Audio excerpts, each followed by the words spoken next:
নমস্কার, শুরুতেই জানিয়ে দেব আজকের সংবাদ শিরোনাম, তারপরে জানাবো বিস্তারিত খবর। দুদিন বন্ধ থাকবে বিদ্যাসাগর সেতু, বিকল্প রুটও জানিয়ে দিল কলকাতা পুলিশ। ইরাকে আটকে বাংলার 12 জন পরিযায়ী শ্রমিক, উদ্যোগ নিয়ে দেশে ফেরাচ্ছেন অভিষেক। সমাজে বিষ ছড়িয়ে দিচ্ছে, হরিয়ানার আইপিএস অফিসারের আত্মহত্যা নিয়ে সরব রাহুল। পর্যটকদের জন্য সুখবর, 1 মাসের মধ্যে খুলে যাবে আন্তর্জাতিক বাংলাদেশ ভবনের সংগ্রহশালা। ভিডিও ধ্রুপদী ঢঙে বাজলো অরিজিৎ সিং এবং এড শিরানের স্যাফায়ার, তারই উপভোগ মোদি স্টারমারের। দেখুন। স্কুলগুলিতে 8,477টি শূন্য পদে নিয়োগের বিজ্ঞপ্তি প্রকাশ, আবেদন শুরু কবে? রিপোর্ট নয়, অ্যাকশন চাই, রাজ্যপালের হুঁশিয়ারিতেও সন্তুষ্ট নন শুভেন্দু। কল্যাণ বন্দ্যোপাধ্যায়ের চ্যালেঞ্জ শুনলেন 356 ধারা জারি করার। মাথা থেতলে খুন করার চক্রান্ত হয়েছিল, প্রথম বিবৃতি খগেনের। নাগরা কাটার ঘটনা নিয়ে আর কি বললেন আক্রান্ত পদ্ম সাংসদ? শনিবার এবং রবিবার আংশিক সময়ের জন্য বন্ধ থাকবে বিদ্যাসাগর সেতু বা দ্বিতীয় হুগলি ব্রিজ। দুদিন বন্ধ থাকবে বিদ্যাসাগর সেতু বা দ্বিতীয় হুগলি ব্রিজ। আগামী শনিবার ও রবিবার এই সেতু সম্পূর্ণভাবে বন্ধ, তবে তা কয়েক ঘন্টার জন্য বন্ধ রাখা হবে। কোন সময়ে এই সেতু বন্ধ রাখা হবে তা বিজ্ঞপ্তি জারি করে জানিয়ে দিয়েছে পুলিশ। কলকাতা পুলিশের তরফে জানানো হয়েছে, ওই সময় বিকল্প বা ঘুর পথে গাড়ি চলাচল করবে। দ্বিতীয় হুগলি সেতুর স্টে ও হোল্ডিং ডাউন কেবল এবং বিয়ারিং বদলের কাজ হচ্ছে, সেই কারণে আগামী শনিবার ও রবিবার হাওড়া কলকাতা যোগাযোগকারী দ্বিতীয় হুগলি সেতুতে যান চলাচল নিয়ন্ত্রণ করা হবে। কলকাতা পুলিশের তরফে জানানো হয়েছে, শনিবার 11ই অক্টোবর ভোর 5টা থেকে সকাল 9টা পর্যন্ত বন্ধ থাকবে বিদ্যাসাগর সেতু, আর রবিবার 12ই অক্টোবর দুপুরে 3টে থেকে 8টা পর্যন্ত এই সেতু বন্ধ রাখা হবে। ইরাকে কাজে গিয়ে বিপাকে পড়েছেন দক্ষিণ 24 পরগনার 8 জন পরিযায়ী শ্রমিক। পরিবারের অভিযোগ, তারা 2 বছরের চুক্তিতে ইরাকে গিয়েছিলেন, কিন্তু বর্তমানে তাদের ভিসার মেয়াদ পেরিয়ে গিয়েছে। তাই 2 বছর 8 মাস পেরিয়ে গেলেও তারা বাড়ি ফিরতে পারছেন না। পরিবারের লোকেরা সে কথা জানতে পেরে স্থানীয় প্রশাসনের সঙ্গে যোগাযোগ করেন। বিষয়টি তৃণমূল কংগ্রেসের সর্বভারতীয় সাধারণ সম্পাদক অভিষেক বন্দ্যোপাধ্যায়ের কানে পৌঁছতেই তাদের বাড়ি ফেরানোর ব্যবস্থা করা হলো। সূত্রের খবর, ইরাকে কাজে গিয়ে বাংলার 12 জন পরিযায়ী শ্রমিক আটকে পড়েছেন। তাদের মধ্যে নামখানা ব্লকের 8 জন শ্রমিক সেখানে আটকে রয়েছেন। ইরাকে আটকে পড়া পরিযায়ী শ্রমিকদের বাড়ি ফিরিয়ে আনতে তাদের পরিবারের লোকেরা স্থানীয় প্রশাসনের সঙ্গে যোগাযোগ করেন। সেই সঙ্গে তারা বিষয়টি মথুরাপুর লোকসভা কেন্দ্রের সাংসদ বাপি হালদারকেও জানান। বিষয়টি অভিষেক বন্দ্যোপাধ্যায় জানতে পেরে তাদের ফেরানোর ব্যবস্থা করেন বলে জানা গিয়েছে। বৃহস্পতিবার বাপি হালদার ইরাকে আটকে পড়া শ্রমিকদের পরিবারের হাতে খাদ্য সামগ্রী ও পোশাক তুলে দেন। তিনি বলেন, নামখানা ব্লকের 8 জন শ্রমিক 2 বছর 8 মাস আগে ইরাকে কাজে গিয়েছেন। কাজে গিয়ে সেখানে আটকে পড়ার ঘটনা সম্প্রতি সামনে আসে। অভিষেক বন্দ্যোপাধ্যায়ের প্রচেষ্টায় ইতিমধ্যেই একজন শ্রমিক বাড়ি ফিরেছেন। পাসপোর্ট ভিসার মেয়াদ শেষ হয়ে যাওয়ায় পুনরায় তার রিনিউ করে তাদের বাড়ি ফিরিয়ে নিয়ে আসা হবে।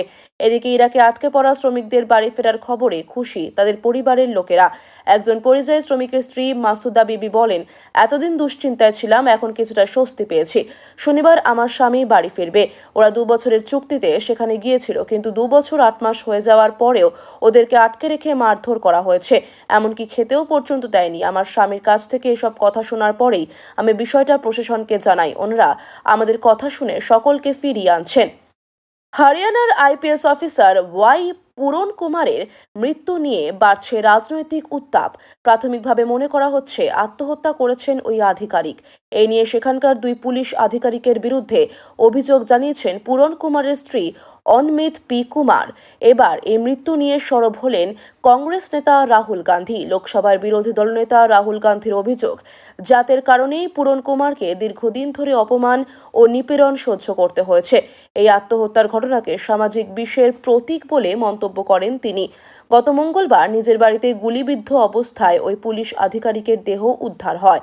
এই নিয়ে হরিয়ানার ডিজিপি সত্যজিৎ কাপুর এবং রোহতকের পুলিশ সুপার নরেন্দ্র বিজর্নিয়ার বিরুদ্ধে মামলা দায়ের করা হয়েছে। প্রয়াত এডিজিপি ওয়াই পূরণ কুমারের স্ত্রীর অভিযোগের ভিত্তিতেই এই মামলা দায়ের হয়েছে বলে জানা গিয়েছে। এই 2 পুলিশ আধিকারিকের বিরুদ্ধেই তার স্বামীকে আত্মহত্যার প্ররোচনা দেওয়ার অভিযোগ এনেছিল IAS অফিসার অনমিত। জাতিগত বৈষম্য এবং প্রশাসনিক ষড়যন্ত্রের কারণেই তার স্বামীর মৃত্যু হয়েছে বলেও দাবি করেন তিনি। এবার এই ঘটনা নিয়ে সরব হয়েছেন কংগ্রেস নেতা রাহুল গান্ধী। সোশ্যাল মিডিয়াতে তিনি লেখেন, হরিয়ানার IPS অফিসার ওয়াই পূরণ কুমারের আত্মহত্যা সমাজে গভীরভাবে ছড়িয়ে পড়া সেই সামাজিক বিষের প্রতীক যা জাতপাতের নামে মানবতাকে চূর্ণ করছে। 2024-এ বন্ধ হয়ে যাওয়া বাংলাদেশ ভবনের সংগ্রহশালা খুলছে আবার, সঙ্গে একাধিক পরিবর্তন বিশ্বভারতীতে। ফিরছে শান্তিনিকেতনে অন্যতম আকর্ষণ। আগামী 1 মাসের মধ্যে পর্যটকদের জন্য খুলে যাচ্ছে আন্তর্জাতিক বাংলাদেশ ভবনের সংগ্রহশালা। সাংবাদিক বৈঠকে জানালেন বিশ্বভারতীর উপাচার্য প্রবীর কুমার ঘোষ। সাংবাদিক বৈঠকে বৃহস্পতিবার জানালেন বিশ্বভারতীর উপাচার্য প্রবীর কুমার ঘোষ, 2024 সালের 5ই অগস্ট হাসিনা সরকারের পতনের পর থেকে বন্ধ করে দেওয়া হয়েছিল এই ভবন। এই দিন বিশ্বভারতীর উপাচার্য বলেন, 1 মাসের মধ্যে পর্যটকদের জন্য খুলে দেওয়া হবে আন্তর্জাতিক বাংলাদেশ ভবনের সংগ্রহশালা। বাংলাদেশ সরকারের অর্থানুকূল্যে নির্মিত এই ভবন কোভিডের পর থেকে পর্যটকদের জন্য বন্ধ ছিল। এই ভবন পরবর্তীতে অল্প কয়েকদিনের জন্য খুলেছিল, কিন্তু বাংলাদেশের শেখ হাসিনা সরকারের পতনের পর থেকে পর্যটকদের জন্য সম্পূর্ণ বন্ধ হয়ে গিয়েছিল বাংলাদেশ ভবন। কারণ এই ভবনে দুই বাংলার ইতিহাসের পাশাপাশি রয়েছে মুজিবুর রহমানের ভাস্কর্য, ছবি, নানান নিদর্শন। ফের এই বাংলাদেশ ভবন খুলে দেওয়া হবে। বর্তমানে সংস্কারের কাজ চলছে, এই বিষয়ে উপাচার্য জানান। পাশাপাশি হেরিটেজ রক্ষণাবেক্ষণে বিশেষ গুরুত্ব দেওয়া হচ্ছে। হেরিটেজ রক্ষার্থে বাফার জোনে যাতে বহুতল বা ব্যবসায়িক আবাসন নির্মাণের অনুমতি না দেওয়া হয়, তার জন্য রাজ্য সরকারের কাছে আবেদনও করা হয়েছে। এবার থেকে সপ্তাহে 1 দিনের বদলে 4 দিন বিশ্বভারতী ক্যাম্পাস পর্যটকদের জন্য খোলা থাকবে। মহিলাদের T20 বিশ্বকাপে থমকালো ভারতের বিজয় রথ। একটানা জয়ের স্বাদ পেয়ে আসা হরমনপ্রীতদের রেকর্ডে চোনা ফেলে দিলেন ক্লোই ও লি ক্লার্ক। বৃহস্পতিবার বিশাখাপত্তনমে ভারতকে 3 উইকেটে হারালো দক্ষিণ আফ্রিকা। দিনের শেষে অধিনায়ক লরা উইলওয়ার্ড এবং নিচের সারির 2 ব্যাটার ক্লোই ট্রিয়ন ও নাদিন ডি ক্লার্কের দাপটে জ্বলে গেল বাংলার রিচা ঘোষের 94 রান। 81 রানে 5 উইকেট পড়ে যাওয়ার পরও মূলত নাদিনে দে ক্লার্কের দাপটেই ম্যাচ বেরিয়ে গেল হরমনপ্রীতদের হাত থেকে। 25 বছরের নাদিন দে ক্লার্ক রিচার মতোই নেমেছিলেন 8 নম্বরে।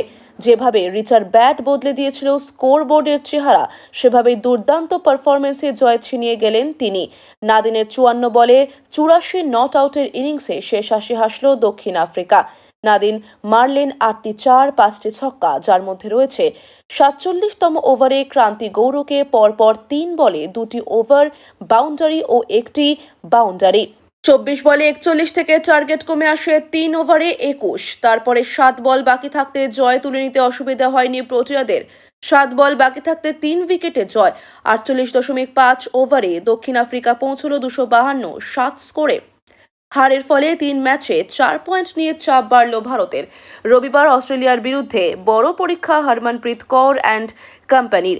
ভারতকে ডোবালো ব্যাটিং ব্যর্থতা আর ষষ্ঠ বোলারের অভাব। সাগর পাড়ে আগেই তলিয়ে যেতে পারত ভারত। 77 বলে 94 রানের ইনিংসে রিচা শুধু মেয়েদের ওয়ানডে বিশ্বকাপে ভারতীয় কিপার হিসেবে সবচেয়ে রানের ইনিংসই গড়লেন না।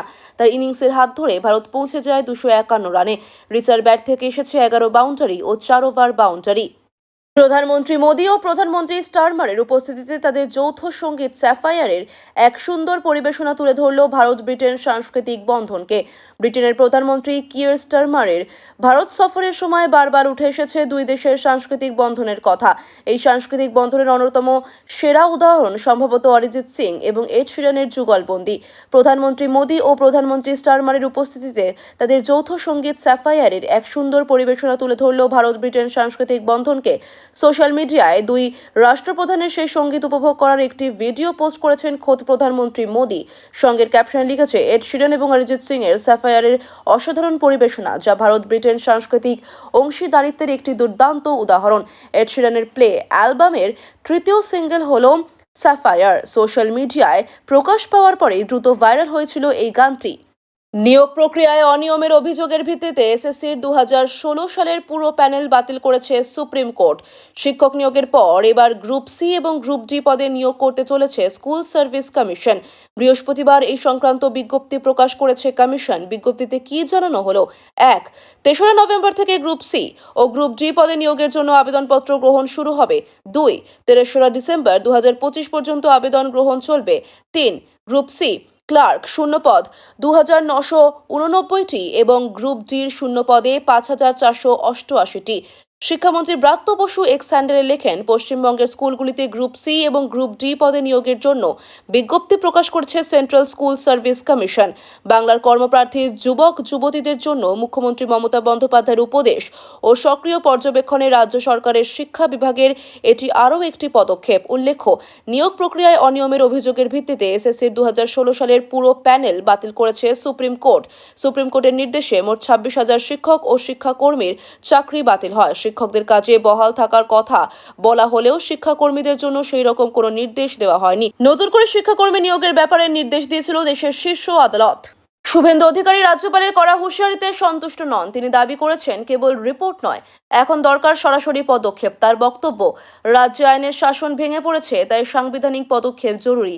কল্যাণ বন্দ্যোপাধ্যায় পাল্টা মন্তব্য করে বলেন, ৩৫৬ ধারা জারি করা এত সহজ নয়। শুভেন্দুর এই হুমকি নিছক রাজনীতি। রাজ্যপাল ও বিরোধী শিবিরের এই বিবৃতির জেরে রাজ্য রাজনীতিতে নতুন উত্তাপ দেখা দিয়েছে। নাগরাকাটায় আক্রান্ত বিজেপি সাংসদ খগেন মুর্মু প্রথমবার মুখ খুলে বলেন, আমার মাথা থেতলে খুন করার চক্রান্ত হয়েছিল। তিনি অভিযোগ করেন, আক্রমণকারীরা পরিকল্পিতভাবে তাকে লক্ষ্য করে হামলা চালায়। খগেন দাবি করেছেন, স্থানীয় প্রশাসন তৃণমূলের চাপে কাজ করছে না। তিনি তদন্ত দাবি করেছেন এবং বলেন, আমি ভয় পাই না, মানুষের জন্য লড়াই চালিয়ে যাব। মমতা বন্দ্যোপাধ্যায়ের কটাক্ষে অমিত শাহ মির্জাফর বলার পর তৃণমূল বিজেপির রাজনৈতিক সংঘাত আরও বাড়ল। বিজেপি নেতা শ্রমিক ভট্টাচার্য পাল্টা হুঁশিয়ারি দিয়ে বলেন, এভাবে কেন্দ্রীয় নেতাদের অপমান করা চলবে না, এর জবাব মানুষ ভোটে দেবে। তিনি দাবি করেন, মমতা এখন আতঙ্কিত এবং তাই আক্রমণাত্মক ভাষা ব্যবহার করছেন। রাজ্য রাজনীতিতে এই মন্তব্য ঘিরে নতুন বিতর্কের জন্ম হয়েছে।